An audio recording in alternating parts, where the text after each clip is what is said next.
तो चलिए समझते हैं बेसिक जेनेटिक्स इन एनिमल्स सबसे सिंपल और क्लियर तरीके से, क्योंकि ये टॉपिक वेटरनरी मेडिसिन की नींव है।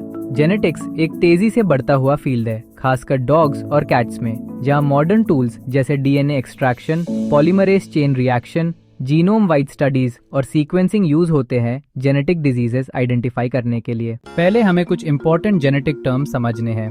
एलील मतलब एक ही जीन के अलग अलग फॉर्म्स। जीनोटाइप मतलब किसी इंडिविजुअल की जेनेटिक मेकअप। हेट्रोजाइगस मतलब दो अलग एलील्स, जबकि होमोजाइगस मतलब दो आइडेंटिकल एलील्स। फिनोटाइप वो है जो हम बाहर से ऑब्जर्व कर सकते हैं, जैसे नॉर्मल या डिजीज्ड कंडीशन। पॉलीजेनिक मतलब एक ट्रेट जो मल्टीपल जीन से कंट्रोल होता है। ट्रांसक्रिप्शन वो प्रोसेस है जहां डीएनए आरएनए में कन्वर्ट होता है, और ट्रांसलेशन वो है जहां आरएनए प्रोटीन में कन्वर्ट होता है। अब चलते हैं सबसे इम्पोर्टेंट कॉन्सेप्ट पर, डीएनए से प्रोटीन तक। डीएनए 4 न्यूक्लियोटाइड से बना होता है, ए, टी, जी, सी, जो एक डबल हेलिक्स स्ट्रक्चर में अरेंज होते हैं। ये सीक्वेंसेस जीन्स बनाते हैं, जिनमें कोडिंग रीजन्स होते हैं जिसे एक्सॉन्स कहते हैं, और नॉन कोडिंग रीजन्स जैसे इंट्रॉन्स और रेगुलेटरी रीजन्स। डीएनए पहले ट्रांसक्रिप्शन से आरएनए बनता है और फिर ट्रांसलेशन से प्रोटीन्स बनते हैं। प्रोटीन्स बॉडी के फाइनल वर्किंग मॉलिक्यूल्स हैं जो सेल्स की स्ट्रक्चर और फंक्शन कंट्रोल करते हैं। ट्रांसलेशन के दौरान राइबोसोम्स आरएनए को 3 न्यूक्लियोटाइड्स के ग्रुप्स में पढ़ते हैं, जिसे कोडॉन्स कहते हैं। हर कोडॉन एक स्पेसिफिक अमीनो एसिड प्रोड्यूस करता है। ये प्रोसेस एक स्टार्ट कोडॉन से शुरू होती है, यूजुअली मेथियोनिन, और स्टॉप कोडॉन्स जैसे टीएजी, टीएए या टीजीए पर खत्म होती है। हालांकि ये सिस्टम बहुत कंट्रोल्ड है, डीएनए में एरर्स हो सकते हैं। अगर म्यूटेशन अमीनो एसिड को सिग्निफिकेंटली चेंज कर दे तो ये प्रोटीन स्ट्रक्चर को अफेक्ट कर सकता है और डिजीज लीड कर सकती है। लेकिन कुछ छोटे चेंजेस फंक्शन को अफेक्ट नहीं करते। ये डिपेंड करता है पोजीशन और अमीनो एसिड के टाइप पर। अब समझते हैं genome basics.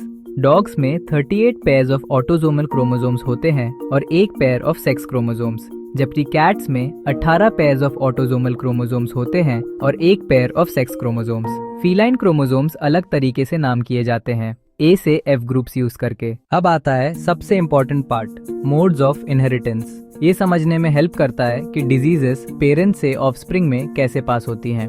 Autosomal recessive inheritance में डिजीज तभी अपीयर होती है जब इंडिविजुअल के पास डिफेक्टिव जीन की 2 कॉपीज हों। ये ट्रेट्स अक्सर जनरेशन स्किप करती हैं, क्योंकि पेरेंट्स कैरियर्स हो सकते हैं बिना डिजीज दिखाए। जब 2 कैरियर्स ब्रीड करते हैं तो लगभग 25% ऑफस्प्रिंग अफेक्टेड हो सकते हैं। मेल्स और फीमेल्स इक्वली अफेक्टेड होते हैं। ऑटोसोमल डोमिनेंट इनहेरिटेंस में एक भी डिफेक्टिव जीन डिजीज कॉज कर सकता है, इसलिए ये जनरेशन स्किप नहीं करता। हर अफेक्टेड इंडिविजुअल का यूजुअली एक अफेक्टेड पेरेंट होता है, और मेल्स और फीमेल्स दोनों इक्वली अफेक्टेड होते हैं।